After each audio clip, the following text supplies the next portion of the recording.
Welcome everybody to Derek's Discussions. Connor, Kurpat, you graduated last year. So first of all, how you doing today? It's been a little bit. It feels good to be here, Derek. I really appreciate you having me on. Yeah, things have been good. How are things going with you? It's been quite a while since I've talked to you one on one. We've talked a lot in our Snapchat group chat, talking smack to each other about our fantasy league, which we're actually playing each other right now, which is pretty exciting. You're probably going to win because now Darren Waller's out this week again, can't stay healthy. But yeah, no, happy to be back, and I hope you're doing good too. Yeah, everything's good. Finally, seems like everything's back to quote unquote normal, I guess you would say, after, quarantine and COVID-19 and everything, going on just in the world today. But everything just seems to be going well. So obviously you're at MLB Network right now, working at MLB Network. So how is that experience like? It's been a really good experience. I've learned a lot since I think I've only been here 4 months now, 5 months, not that long, nothing too crazy. But it's been a really great experience having like that hands-on uh work that I have at the network. I've done a mix of different things, like started out doing mostly just like plain video, like VOs, like 15-second things. And I've gotten more into like social media videos and like in bumps, which are like montages with like music and full sound and stuff like that. So I've been cutting a lot of those together. I made one for the Yankees and Astros that made it on the network social, which was really good. Very happy about that. And I did one about Tom Seaver and like DeGrom and Scherzer, which funny enough, the whole piece about Seaver and Scherzer that I did and DeGrom was about the pitchers going deep, and then they got blown apart like the next series that they both pitched in. It was came out right before the Braves series, so yeah, I think I jinxed Scherzer DeGrom. No, it's been good so far, and actually right now too, the MLB Network owns the broadcasting rights for the NHL Network, so I've been doing a lot of hockey as well right now. Because baseball's kind of coming to an end, so I've kind of been shifted over to hockey. So it's been a great experience. I've really learned Premiere a lot, learned how to cut video a lot, and kind of seen how the production side of broadcasting sports network shows works, which has been really great. And then, obviously only being there for a couple months and learning a lot. What are your kind of expectations for what the future holds, or are you just living it day by day right now? I think it's a little bit mix of both. Like I still have hopes and expectations for the future. Like obviously I think I still want to pursue something on air in the long run.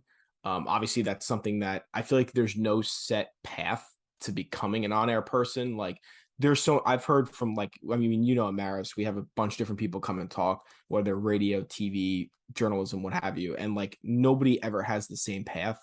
And I feel like in the world that we live in today, hearing how someone 40 years ago or 30 years ago got on air is so different from now because we have so many different avenues of like putting stuff on like this in general. Like this didn't exist 20 years ago where you could just hop on Zoom and make a show.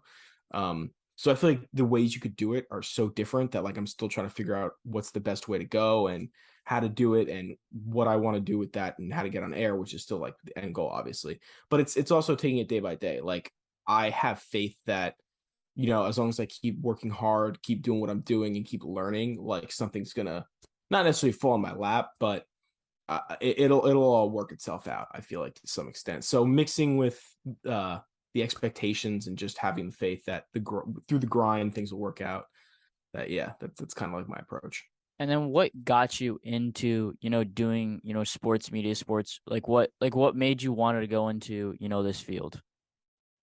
It's actually it's actually funny. I never would have thought like if you told me as a freshman in high school that I'd be doing sports media and like wanting to be on TV, I'd be like, nah, there's literally no way. Like that's hilarious.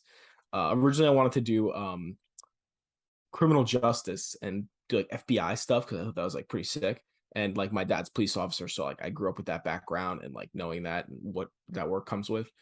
Um, and then in high school, I remember me and my friend, we would sit in our one like music and media class and we would just like talk about sports all the time, mostly like football.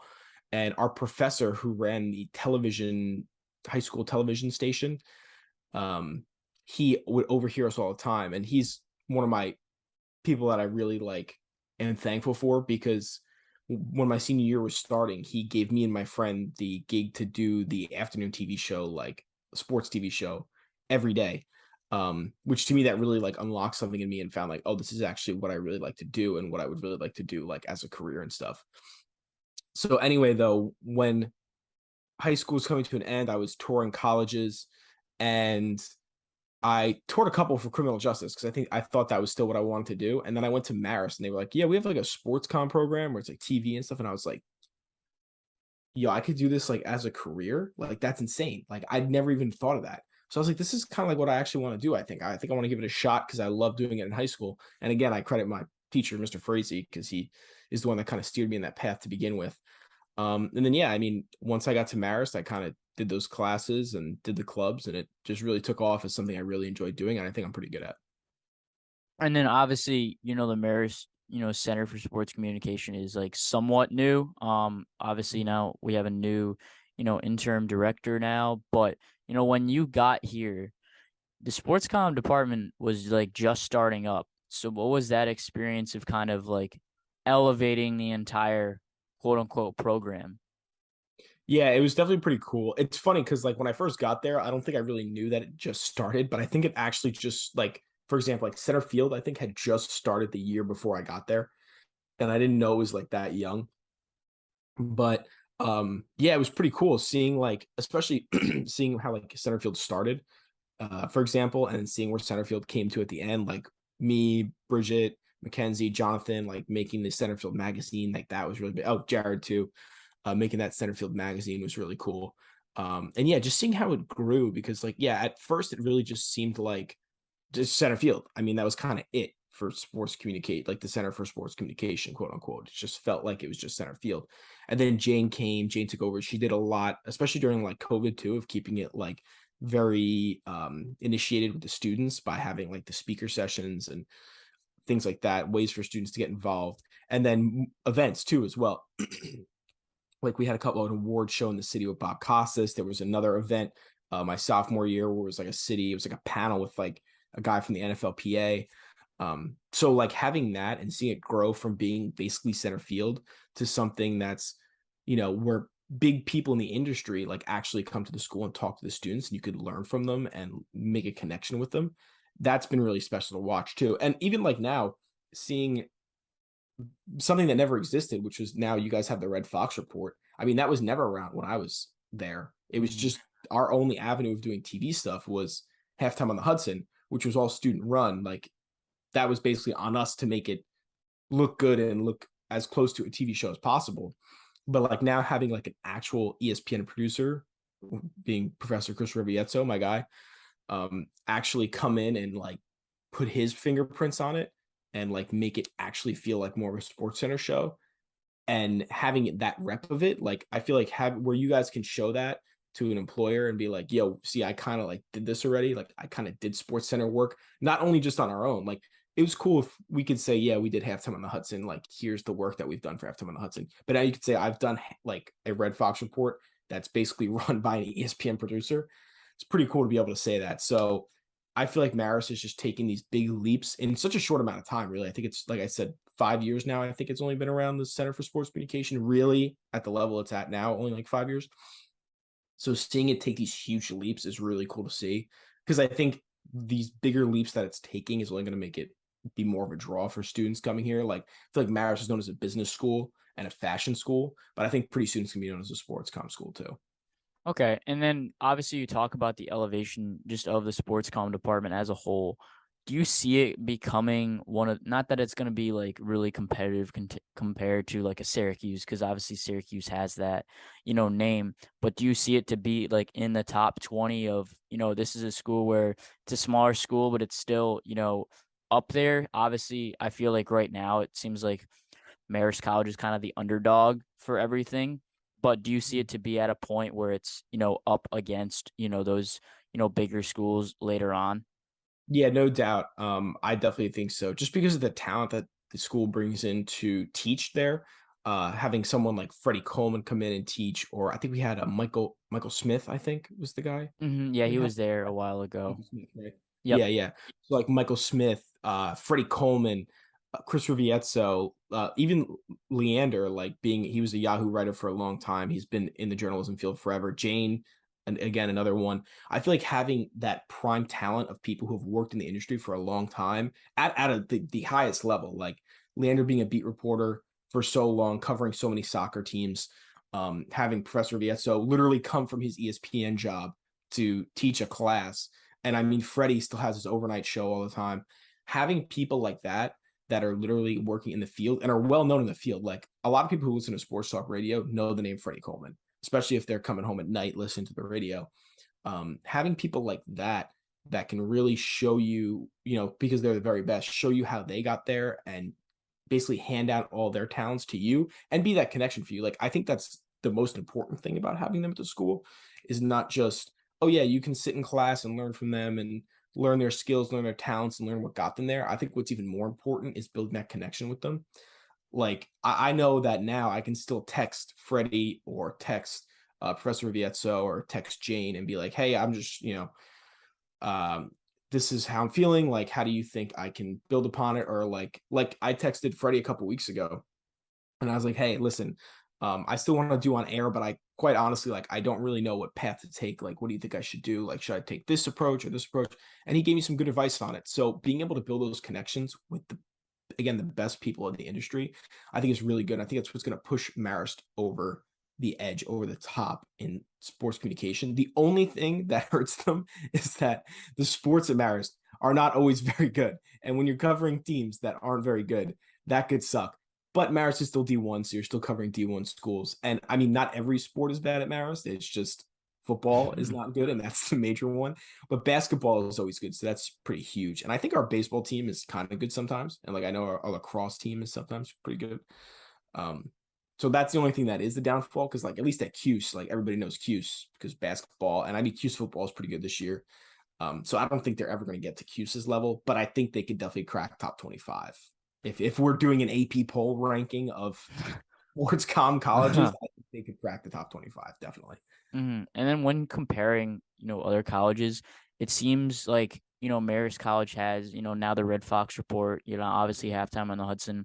These are their programs, but the one thing that they don't have that most colleges do, obviously we still have a contract with ESPN Plus covering, games, but the only thing is it's mostly adults that are covering the games, and it's, the kids that are behind the scenes. Do you see that? Obviously, we're not necessarily insiders, so we don't know what's necessarily happening. But do you see that to be, when they're taking the next steps, kind of like an aspect of where that could change? Yeah, quite honestly, I think that's a must. I think students need to be able to get in the booth. And listen, I get if you don't want to put it, which I mean, like, if we're being completely honest here, nobody's watching Marist football probably for the commentating. Nobody's watching Marist basketball on ESPN for the commentating. Like, for the most part, you have to go through the ESPN app and find where it's streaming. Yeah. So it's not like it's right there in front of your face, like watching Alabama and Georgia is, and you're like, wow, these announcers suck. Or like, it's a student, it suck. No, like it's still a nationally broadcasted game, which is great. But I don't think anybody's watching for the broadcasting. So having students being able to get in the booth, get their hands dirty, and I mean make mistakes, like that's fine. I think that'd be great. What I think they should do, if I were in charge, which I'm not, but if I was, I would say that they should get a student in the booth as like the caller of the game, let's say, and have a color analyst, an adult who's more seasoned, be like the color guy. So if he sees the students kind of slipping a little bit, he can cut in, boom, take it in his direction, make sure that the thing is still flowing, give the student a break. Especially having a color analyst who can dissect the game, that could really give the student a nice break, collect their thoughts, be like, okay, I got to do this next. Let's build off this. And having a color guy who can really like bounce back and forth with the student and teach them the ropes, I think would be huge, huge. And again, I think you're right. I think that's the one thing Marist is missing, and that'd be a huge draw for them. If you could say, hey, listen, because we are a smaller school, and that's what they could use to their advantage, because we are a smaller school, while our sports aren't as popular as like Cuse or some of these bigger schools we might be doing sports comm, that's a benefit to us because we can allow students to get in the booth and call games. I think you're right. That is huge. That'd be huge for them going forward. Yeah, now WMAR is starting to come alive. Obviously it's still a work in progress, but that's another thing when you're comparing other schools, that a lot of schools have radio stations. Ours is, finally coming back, and I've been talking, and it seems like WMAR will be able to do actual sporting events So the radio station will be able to do sporting events. Who knows about the ESPN Plus thing? But, that's something that, in general, that Marist College seems like it's heading in the right direction. Now talking more, just about you and obviously your experiences. How would you say Marist College, the sports comm department, has helped you slash like prepared you to work at MLB Network? Yeah, I think it's definitely helped me a lot from both the skill set aspect and like what I learned, and then with the again connections I made that I mentioned before. Like I talked a lot about connections, so I won't talk about that as much. But I think again, building those connections to your professors, building those connections with people that you meet in the industry is huge. Because like I know that I can still reach out to Jane, Freddie, Chris, Rivietto, whenever I want to get the help that I need when I'm making a decision, a not a business decision, but a professional decision. Um, and I think that's huge, and that's been a big help for me. Even making connections with students, like a big part of why I was able to get the MLB job is because I spoke with someone I knew that graduated from Marist, and he helped me out, give me some advice. So that was big for me. Passing along my resume, like that was really big for me. That helped out a lot, and that was just a connection that I made through the school again. So that was really big. When it comes to skill set stuff, though, Marist has definitely helped out too. Like I've learned a lot more at Marist. I mean, at the MLB Network with Premiere. Like that's just going to happen. You're going to get to work and be able to think that you know things, and you're going to learn so much more just because it's so focused on that. Like so many different things that I could do on Premiere, like editing wise, I learned at the network because they have. Again, I think I mean we have Premiere on our computers at all times, not our personal Yeah, computers, yeah, but yeah, I know what we you mean. use it at like a desktop. But like having to work 8 hours a day with that program, like you learn it pretty good and you learn it pretty fast. So it's definitely a little bit different on that aspect. But just getting my general knowledge of Premiere at Marist and just playing around with editing, I think is super important. Like if you, I think, want to do stuff in this field, if you want to become part of broadcasting specifically, maybe not journalism, but like if you want to be a broadcaster and be on air and do things like that, you're going to have to be pretty in depth with Premiere, in my opinion, because no matter what you do, where you start, you're probably going to have to use Premiere a lot for when you start. You're not just going to jump on and be on air. Like you're going to have to know how to do Premiere. So that was big. And I think Marist helped me a lot in, again, journalism, learning how to talk to people, I think was big. Learning how to frame questions was big. Just getting experience, I think, was really big at Marist because, I wasn't always the most confident kid in, high school. And then coming into college where I was forced to ask people questions, forced to talk to people, forced to talk in front of class, forced to, take over MCTV and kind of like run that. Um, that was big. And I think that's helped me a lot, get a lot more comfortable in what I can do and what I can't do. Um, so yeah, I think that, and I mean, I haven't had to really write since leaving Marist. I've done a little bit of like my blogs for FanSided. I've only done not that many. But that's another big skill set aspect too that I would say is really fleshed out that I haven't used, but I know I can use is my writing that I've learned from like Leander and Professor McNulty that I've taken there. So yeah, I would say Marist definitely prepared me as well as they could for the field. Again, like I'm not going to learn every aspect of Premiere at Marist, but I think they prepared me really well that I was able to really take advantage of my job once I actually got there and got a job. And I mean, Marist helped me get a job too in the first place. So I would say they prepared me pretty well. And then, what would you say, at MLB Network, that is like the biggest lesson that you've learned, starting your quote unquote first like official job? Oh man, I would say it's learning that mistakes are like okay and good.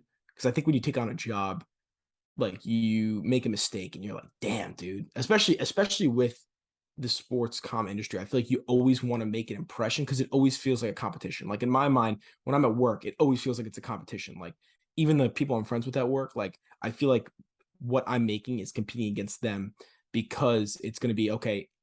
What is the videos he creating better than other people from his group? Other people that are working here right now.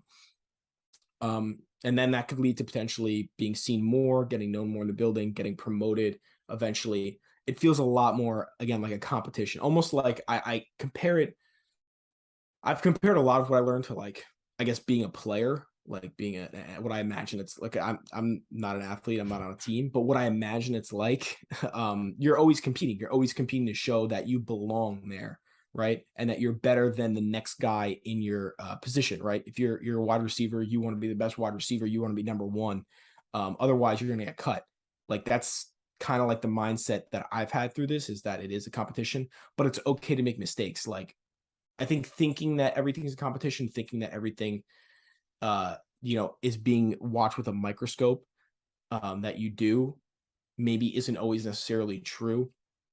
You don't have to be perfect all the time because people aren't perfect. Everything you produce doesn't have to be amazing and blow your socks off. But I think that I've learned the most from the mistakes I've made, like putting together a video and watching it a month later, and I'm like, damn, this thing is like not that good. Like I've actually gotten a lot better. And like for example, a couple weeks ago, let me just quick story. A couple weeks ago, so for MLB Now, um, Brian Kelly does like a little script read thing where he talks about it. He does like an analytic script thing that opens the show usually, and I've had to do that a couple times. And one of the times I had to do it, it was on Judge and Maris and like their comparison. So I was really, being a Yankee fan, I was going really deep into it because you have to kind of match what he has written down to the video that you're making. So he was talking about Maris and then jumping to Judge and then go back to Maris. So I was really trying to match the video to like, okay, this is when he's talking about Maris. This is when he's talking about Judge. This is when he's talking about Maris, going back and forth and really doing it. And I spent so much of my time before the show, like trying to find good footage to use. And I clipped, there was four different videos. The first video I did it, I had like 2 hours left before the show started, or like an hour and a half left. And I had all the footage I basically wanted and needed. And I shipped in the first one. And then my supervisor was like, oh yeah, he just wants this to just be Judge. And he wants like the matter stuff later on. And I was like, dude, so I spent all this time on something that I didn't need to do. And by the time I finished all my videos that I was doing, it came down right to around when the show was airing, and I got it in like 2 minutes before the show aired. And I said to the guy, I was like, I'm so sorry. Like, I was real, every time I've done it before, I've matched the words. Like that's what they told me to do. And I was like, I'm really sorry. Like I thought that's what you wanted me to do. And he was like, yeah, it's fine. Let's just hope it airs without a problem. And I was like, dude, oh my God, I'm never going to do this again. Like I'm never going to get put on this again. Like I barely got it in time. Like I was so upset with myself. And I learned that it really is okay though to like make those mistakes like early on. Like I remember for the rest of the day too, I was like in a terrible mood. Like I was like, this must be what it feels like when you're like, you see a player like not catch a ball to like win the game. Like that's how I was like in a terrible mood the rest of the day. I was like, dude, I'm never gonna be on this again. And I've had mistakes before, like when I'm working there. Like I put a frame black in the beginning, let's say, and the producer catches it. He's like, yo, you gotta like change this. And it's just something that happens, I mean, there's even one time when I was started working on hockey, like I just started doing it. So I was just getting used to the videos that I have to make. And I made one and I wasn't able to send it to the editor to get it treated and look a little bit visually better. So it had to just air by itself, which I mean, it doesn't look that much different. So it's like not that big of a deal. But even then, like I was like, damn, dude, like, yeah, I made a mistake. Like it sucks. But if you dwell on them too long, I feel like it could really hurt your production and hurt what you do and hurt what you end up making. So to dwell on it for too long, I think dwelling on it for too long only, again, like I was in a bad mood. If I had that mindset every day just because I made one mistake a couple days ago, it would kill what I was doing because I didn't want to work for the rest of that day just because like I was upset about it. But if you learn that, okay, every mistake I make can only teach me something, like from that experience where I handed in almost too late, I went like, hey, maybe if I spend a little bit less time on things, don't overthink it. Just, whatever my producer wants or Hasub wants, just do it straight up and get in a lot quicker. And don't worry so much about trying to make it this perfect thing that's cut exactly to time or exactly as he's saying it. Like, okay, 3 seconds for this word, 2 seconds for this word, whatever. I'm not obsessing over perfection. Like, yeah, you want to make it as close to perfect as possible. But if you're obsessing over it too much, I feel like it could destroy what you're doing. And that's a lesson that I learned from that. Even from that other video I made before, it's like, okay, if I work on, pacing my time well, if I really start from the beginning, keep up with these hockey games and cut it as I'm going, it's going to make it come out a lot quicker and essentially be what they're looking for. And I made a bunch of other mistakes and I've learned a bunch more from them. So I feel like if you're going into the sports profession and broadcasting profession, like, don't make a mistake and let it just completely throw you off. Like, you have to be able to shake it off, be like, okay, that sucked that I made the mistake, but I have to take something away from it. I think that's the biggest lesson more than anything. And of course, listening. Like, you got to be able to listen to your supervisors and people that are better than you and don't think you know everything. But I feel like a lot of people could get thrown off by making mistakes because you think that you're going to get cut or you think that you're not going to be given that position again. As long as you don't make the same mistakes consistently after they've told you what you did wrong, you're good. Like, everybody makes mistakes. It's totally fine. Just learn from them. All right, now moving over to part two of Derek's discussions. We're just talking sports. We're going to mainly talk about the NFL. Obviously, the NFL season has been kind of odd, I would say, this season. A lot of expectations have changed just over the first couple of weeks, pretty much.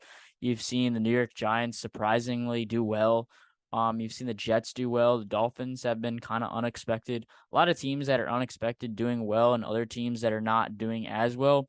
So just, Connor, what are your overall thoughts so far on kind of everything that's gone on with teams overperforming and teams underperforming?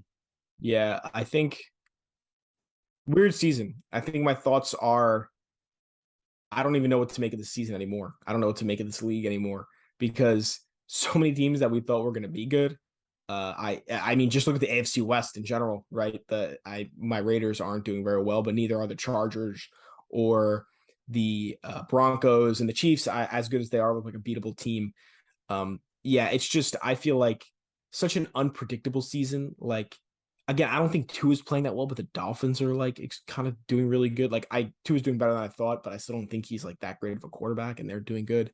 The Packers suck. The Buccaneers look terrible. Like, it's just a weird season. I mean, the Rams for some reason look awful. Like, I think they're even more surprised than the Buccaneers because the Buccaneers still have a good defense, and all that. But the Buccaneers, to me, I was very nervous about their production because they lost so many offensive linemen before the start of the season. Mm-hmm. I guess the Rams have lost a lot of offensive linemen too, but I don't know. It's just so weird that I guess the Rams also have no run game whatsoever, so that doesn't help. But yeah, it's just such a weird year, unpredictable. Like, the NFC South is just terrible. Like, how are the Panthers in first place right now? Um, yeah, I don't know. I don't really know what to make of this season at all. Like, your Giants are good. The Jets will go. I think they were. What did they win 5 in a row? Is Yeah, that what well, they they were? have 5 wins total, so I don't know if they I were know they all in did. a row, but they're I think five and three right now as we speak. I don't think it was. Yeah, it wasn't in a row. I think they won like 4 in a row though. I think they had like a couple in a row that they got. But now, like, Jets fans were hype, and now like Jets fans want to burn to the ground because Zach Wilson didn't look good and they didn't beat Bill Belichick. So, like, it's insane that they're even 5-3. So what is there to complain about, Jet fans? But yeah, I don't know. I don't know what to make of the season. It's just a weird year for the NFL where, like, quite literally, like, I'm trying not to get my hopes up too much for the Raiders. They're sitting at 2-5 right now. But what's insane is they're sitting at 2-5, and you can't say that they're completely out of the playoffs. Like, for the most part, they're not going to make the playoffs, but they could still make it. Like, that's what's insane. A team that's 2-5 can still potentially make the playoffs. That's what's so bizarre about this season. So, yeah, just a weird year all around football. Yeah, the Jets won 4 in a row. And then in the NFC South, the Atlanta Falcons are kind of the team that no one's like, they're not even that good, yet they're 4-4 and they're the leader. But I Yeah, think I just want to say this before we get into more topics is on one of these episodes of Derek's discussions, I talked about, what my sleeper team was going into the season. And yeah. with all the offseason stuff going around with Zach Wilson, I said the New York Jets are going to surprise some people. And they are surprising people right now. They are 5-3. And, I think Zach Wilson, people don't think he's that good just based on the fact that Joe Flacco was so good when he was quarterback.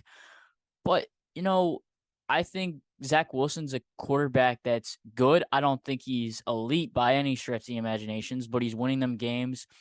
One thing that I just found interesting is every single year you talk about the NFL trade deadline, you're expecting a big move or so many moves or whatever.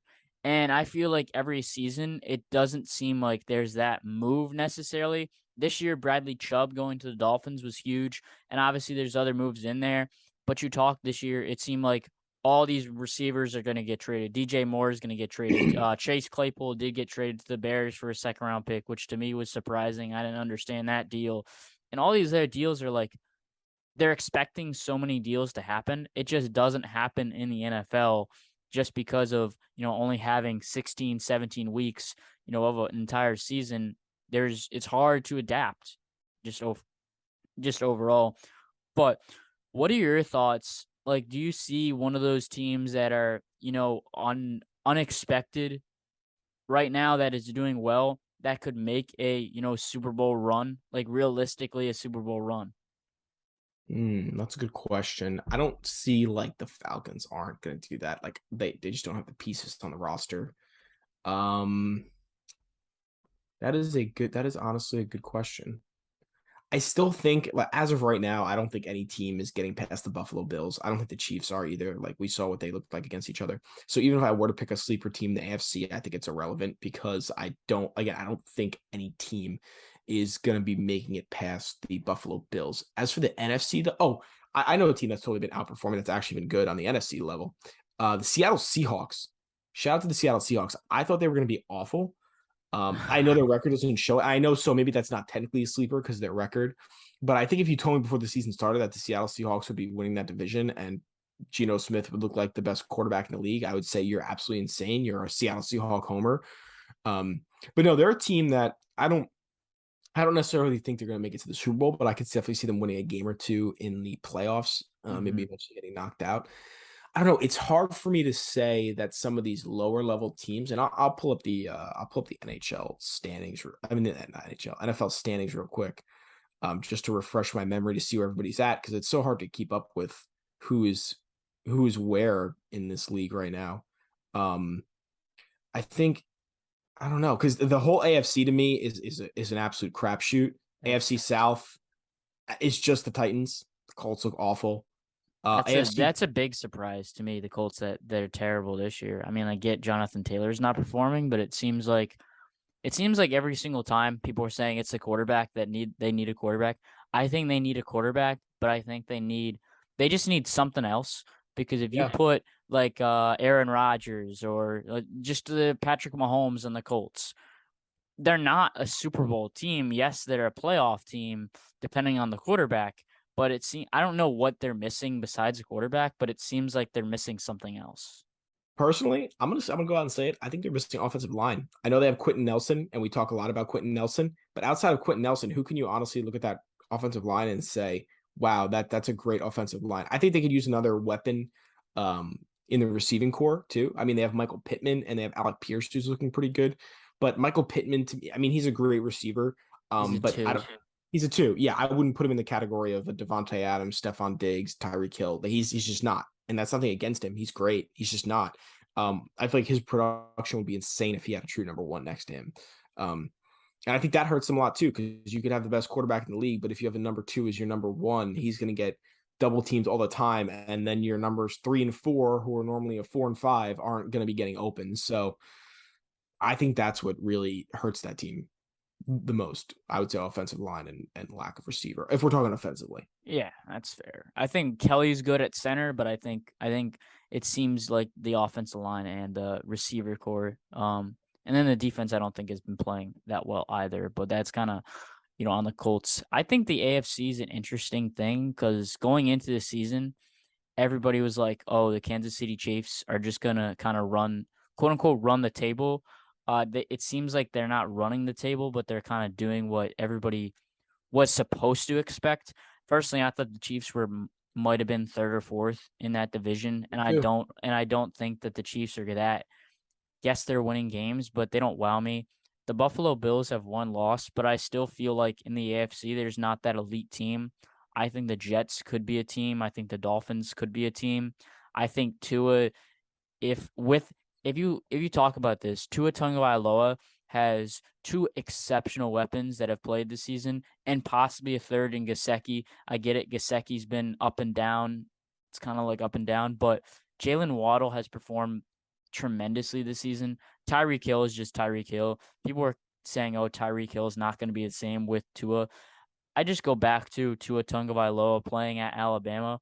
All he needed at Alabama was speed. He just needed players to get open and he can find them. So I think when you're talking about Tua, it's not just the, little down passes that he did the first couple seasons. He can throw the ball down the field, and I feel like he's shown that this season. I feel like honestly, if you're trying to tell me what I would say for a sleeper in the AFC, I'm going to stick with it. I'm going to continue to go with the New York Jets just because I feel like they're in the AFC East. They're close to the Bills. I think they're still pieces away to beating the Bills, but I don't see a team where AFC South to me is just terrible. I don't like any of those teams. AFC West just seems like all of them are underperforming except for the Kansas City Chiefs. I think right now, if you were to tell me what's the best conference in the AFC, I would say the AFC East. Oh, no doubt, no doubt. And I think, listen, I think the Jets being 5-3 is great. It's something to be proud of, especially if you're a Jet fan. I don't have faith in Zach Wilson right now, and it's not because he's bad. I think Zach Wilson has potential to be good. I just think right now he's still making a lot of rookie mistakes. He's still like when you watch him play, I think he uses his feet a little too much, which is, I mean, you always want a quarterback to be able to be mobile and run out of the pocket and use his feet. But I feel like more often than not, I see a Jets play come on the red zone, and it's just Zach Wilson running sideline to sideline, trying to escape pressure and make a throw, and he never does. So I don't think they're bad. I think he's a young quarterback who's still learning. And I don't think it's, a lot of Jet fans are like, oh, this guy sucks. We need to get a quarterback. It's not time to ship him away. Give him time to learn. You guys are overperforming this season. If you do go on some kind of run, that'd be great. I don't have faith in him. Now, if Breece Hall was still on that roster, I'd have more faith in him. He looked great. Their defense obviously looks really good with like Sauce Gardner, CJ Mosley, Carl Lawson. They got a good group over there too. I would actually say if I'm picking a sleeper from the AFC, might go Browns. I hate Deshaun Watson. He's a scumbag, but when he comes back, he's still probably going to play at a high level. And I think that between their run game and having a better quarterback than Jacoby Brissett, who's had some questionable turnovers in some key games, I think they could be a better team. I don't have a lot of faith in the Bengals because their offensive line, and I don't think their defense is anything special. Now they're without Jamar for a couple weeks. So I'm going to say the Browns are a team that could be a little potentially good. If they could survive right now, if they could survive until Deshaun Watson comes back, I think they could potentially be a pretty good team when he, but the question remains, what is he going to be like? He hasn't played in 2 years. That is the question with Deshaun Watson. So I don't know. That would be my one, maybe like quote unquote sleeper pick from the AFC. Personally, in my opinion on the, Cleveland Browns, I've always considered Jacoby Brissett as a stopgap quarterback. I think he's solid. I don't think he's anything special. I still think, when you look at the Cleveland Browns, their run game is something I really like. I still have questions with the Kareem Hunt situation. If he's going to be playing that much, obviously he demanded a trade. He didn't get traded, that kind of thing. But you can talk all about the off the field stuff with Deshaun Watson. I still think Deshaun Watson, when healthy, is like a top 5, top 10 quarterback. And I think the only question now is he had a lot of time off. So that's going to be the biggest question. That's my concern. Talking about the Cleveland Browns, and they got weapons, but nothing really wows me when talking about the Cleveland Browns, besides if Watson comes back to be a top 10 quarterback. That would be the one thing that would wow me. Yeah, exactly. And that's my point though, because I like their run game a lot. I think defensively, like when Myles Garrett is like turned up to 100, which he always is, he's gonna destroy whoever's in front of him. And I think he's a game wrecker. Like he's a guy, if he's on, like we saw who did Browns play this past week that he had a great game. He had I think 2 sacks. He had a forced fumble. Was it the Bengals that they played? They just played the Bengals. They won 32-13. Yeah, he wrecked that game. He had Joe Burrow running scared pretty much the whole game. So when he's on, especially when he's against a weaker competition on the offensive line, he's he's electric. And I think if you pair him with an offense that could run the ball hard and have a good quarterback at the helm, which again, we don't know what Deshaun Watson's going to be like when he comes back, but if all those things click, I think they could be a pretty good team. Oh yeah, I think you're right on point with the Browns. I think they have the potential. I'm just not sure this is going to be a year where they, kind of make the not necessarily make the playoffs, but I don't think they're going to make a run just on the uncertainty of Watson and everything else kind of going on and that kind of chemistry, I guess you'd say, in the backfield if Watson comes back with Chubb and Hunt. Yeah. Now moving over to the NFC. Honestly, this NFC is just it's strange to me. I I can't believe my Giants are 6-2. Like I honestly wasn't sure that they were gonna have 6 wins on the season. People were upset that they've lost close losses to the Cowboys and then lost close loss against the Seahawks. And I'm just thinking to myself, you're complaining about those two, like honestly, and people are wowing about Daniel Jones. This is my opinion on Daniel Jones, and then I'll let you have the floor on Jones. I think Jones is playing mistake-free football, similar to Geno Smith.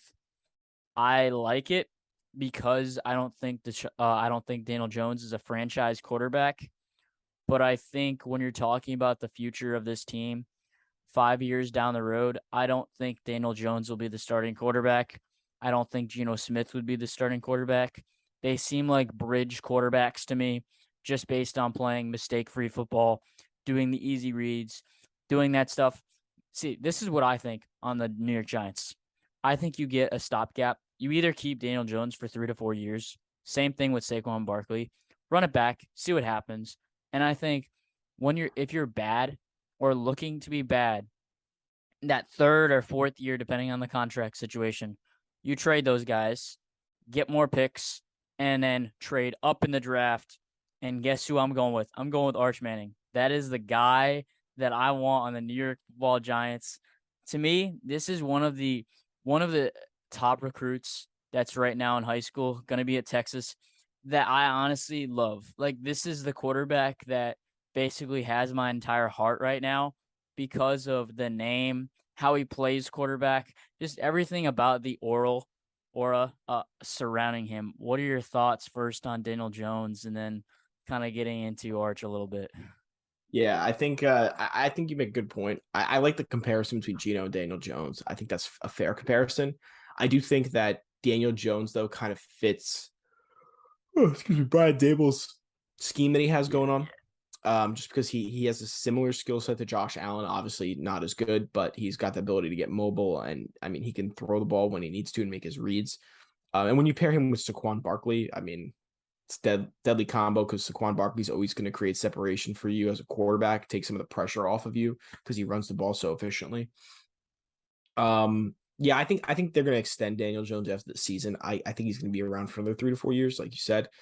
And now when it comes to Arch Manning, I'm gonna be honest with you, don't know enough about Arch Manning's high school career to go in depth about what I think his potential is. I mean, he's a Manning, so he's got that name, right? He's got that reputation just because of his last name.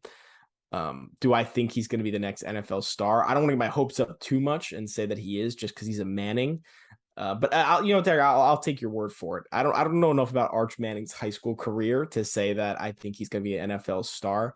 I'm going to wait and see what he does at a college level first, and then we can talk about where is he going to end up and should he be the future of the New York Giants. It's very, very far in the future. So I don't know too much about that. But yeah, I will say I do think Daniel Jones. I thought Daniel Jones was better than a lot of people gave him credit for. I think he's actually a pretty decent quarterback. Like I think right now, I think he's better than Zach Wilson. Just if you're comparing the two quarterbacks, I like Daniel Jones. And I think he'll be good going forward. So yeah, if you extend him, I don't mind that. I think he'll be good. I think Jones is fine. When you said that Zach Wilson is not as good as Daniel Jones, that had my eyes going a little bit. Well, I I'm gonna say think, right now. I'm gonna say yeah, right now. okay, right now, yes, But but this year, like, yeah, I'm gonna yeah, say that that's fair. The only thing I dislike right now about the NFL football, it seems like the teams that are doing well, at least in my opinion, are playing mistake-free football. yeah, I Would you agree. would you agree with that statement that most teams that are winning are playing mistake-free football? Yeah, I think I'd agree with that for the most part. I think a perfect example is the Las Vegas Raiders, right? I mean, look at how many close games they were in. I think easily the Raiders could be 4-3, 5-2 right now, winning record. I think that's a very easy argument. But you look at some of their losses, right? Against the Arizona Cardinals, letting the Cardinals come all the way back, not letting Kyler Murray run around for 20 seconds, and then fumbling the ball to lose the game. Mistake right there. Look at their loss to the Tennessee Titans. Darren Waller had 2 drops that probably would have led to touchdowns. Mistakes right there. They had a couple offsides in that call. You look at the Chiefs game, right? They were beating the Chiefs. They were up against the Chiefs. They had them going. And then they had a bad holding call on a field goal, which was stupid. But it wasn't a hold in my opinion, but it's still a mistake. And then Devontae Adams couldn't get 2 feet down. That would probably steal the game, put them in field goal range again. And Hunter Renfrow and Devontae running into each other, mistake. And then I mean, last week they just looked awful, couldn't get their reads, whatever for whatever reason. But for a lot of those losses that they've had this year, I would say um, 3 or 4 of the there's a loss I'm forgetting right now, but 3 of the 4 losses that they had, 3 or 4 of the 5 losses that they have, I would say are because of mistakes. And I think they're a perfect example of what's going on with the NFL this year. In that if you play mistake-free football, you're going to do great. I think that's why the Jets do so good. That's why the Chiefs are 5-2. They're just not making mistakes. They're a well-disciplined team. So to be a well-disciplined team that doesn't make mistakes and have quarter players that don't turn the football over or don't make mental mistakes defensively, they're the ones that are they're gonna do well, and we've seen that this year. First of all, do you like mistake-free football, knowing that the fact that I feel like when I'm talking about mistake-free football, it's not that they're winning games, it's that the other team is losing them.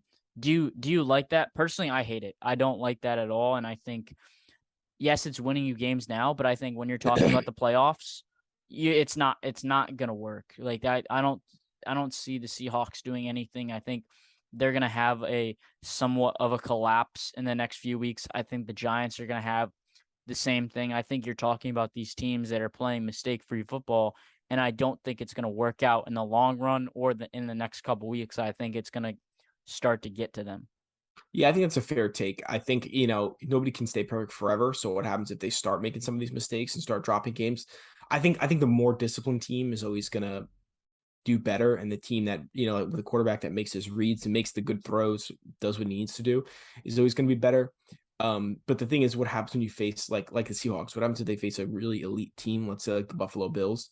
Um, with a good pass rush, put pressure on Geno Smith and don't let Kenneth Walker run the ball and make Geno Smith make throws and put pressure on him. Who knows what's going to happen in that type of game? And I don't think the Seahawks defense is anything crazy. Like Tariq Woolen's been good, but outside of him, like I don't think they're that great defensively. So yeah, I would kind of agree with you. I especially hate to when you're talking about mistakes. Do you mean like penalties, or are you saying just Mistakes in general? general. So, like, if you're talking about the Giants and the Seattle Seahawks, they're doing easy reads. So, like, let's say there's a guy, not necessarily open, but he's covered, down the field. But you got a halfback screen that's wide open. The San Francisco Giants, I mean the Seattle Seahawks and the New York Giants would both be dumping it off to the halfback instead of throwing it deep. So, like, basically like playing not to lose, but basically playing not to lose in that scenario. Like not necessarily not trying to win, but I think you get my point of they're being cautious. They're not, trying to go out there and be aggressive necessarily. Right. I think right now it's working for them. So I think they're going to keep running it until it doesn't work. But I think once you start again, once they play really good teams and they take certain players out of the equation, like so for example, the Giants, you take Saquon Barkley out of the equation there. The If you game's find a way to over. really the game's over. Like the offense is not doing anything. I mean, it's kind of the same thing in Seattle. Like I think if you take, I mean, granted, Geno's still going to make some throws because the Seahawks have good receivers, better receiver depth than the Giants do. But I think for the most part, if you take their running game out and force Geno to make throws and put pressure on Geno, which again, no disrespect to Geno, he's playing well. But I think I think I haven't seen a team get really good pressure on Geno and like make him feel uncomfortable in the pocket and make him make crazy throws and really lock up the receivers. If you do that to the Seahawks, I think that's going to really limit their offense. But I think you're right. I think they're going to save things, which again, it's working right now. But if some of these teams, these better teams, like these upper echelon, like Bills, the Eagles, I mean, it's so hard to say Yeah, what are because you don't even know anymore. exactly, but I feel like Eagles. Again, I don't think the Chiefs are that good, but maybe like the Chiefs offensively, if they can find ways to expose Hmm. an opponent and just outscore them, like that's gonna show up. Because like again, I think that's a perfect example.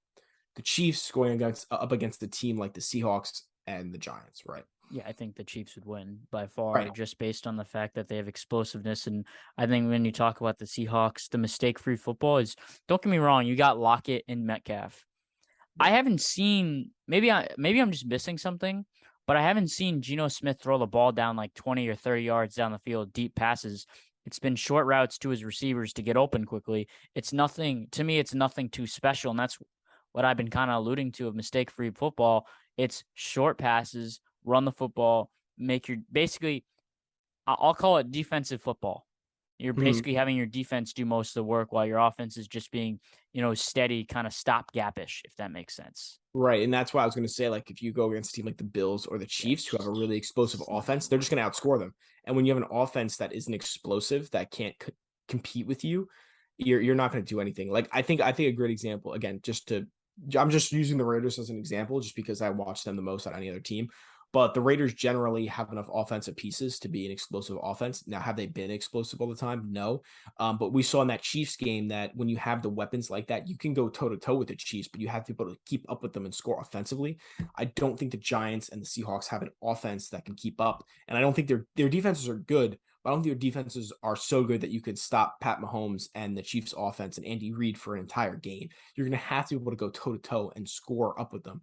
Like I think that's why the Bills are the perfect matchup against the Chiefs because they have a good defense, especially now that they have Von Miller on that group when he's there.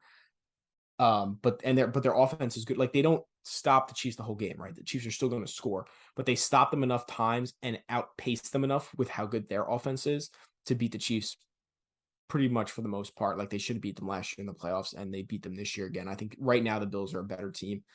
So yeah, I think you're right on that. I think once they play a truly elite team with a really great offense, they're just not going to be able to keep up. Yeah, I think overall, just this NFL season has kind of been interesting and kind of chaotic at times. Obviously, the college football has been happening. It should be interesting to see draft slot wise who's going to get a quarterback because it doesn't seem like any team is necessarily in need, like in desperate need of a quarterback. You could say the Lions, but Goff is fine. Mills is fine. Like these quarterbacks aren't bad at all by any stretch of the imaginations. It seems like the Carolina Panthers situation is really the only one that kind of really is bad and needs a quarterback. I mean, you can say the Commanders, you can say the Colts, but they're teams that are fine. They just are a quarterback away, and who knows what will happen with the future of the NFL. And just wrapping up here, Connor, do you have any last words for listeners on Derek's discussion? I just want to say it was great to be on here. Great talking about, it's nice to be interviewed. I don't always get interviewed. Usually I feel like when I do videos and stuff, I'm the person interviewing and the person hosting. So it was nice just being the guy to sit here and answer questions and give my thoughts. Like that was a cool change of pace. So yeah, it was great to get on here and talk about what I've kind of been doing in my career and what my time was like at Marist. And then also talk football.